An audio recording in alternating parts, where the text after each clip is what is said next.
Last weekend, my sister Emily and I decided to visit our grandma, who, at 82, still insists on baking her own bread and claims that Wi-Fi is just a phase.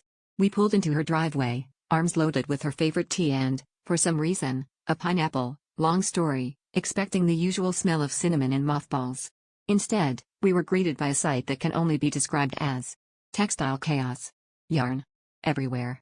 Grandma stood in the center of the living room, wielding a pair of knitting needles the size of oars and wearing a hat that could double as a sleeping bag. Emily tried to step inside but immediately tripped over what I later realized was not a decorative rug, but a half-completed scarf that stretched from the fireplace to the kitchen. "Careful," Grandma called, expertly ducking under a garter-stitched swing that hung from the ceiling. "I'm into extreme knitting now."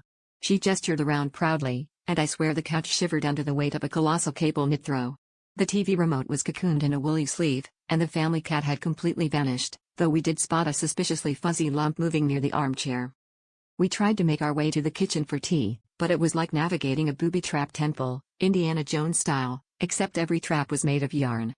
At one point, Emily got tangled in something called a double moss-stitch net and had to be cut loose with garden shears. Grandma, meanwhile, was dangling from a macrame plant hanger, calmly sipping her tea. "You know," she said, "I read that knitting keeps the mind sharp, but I think it's also doing wonders for my upper body strength."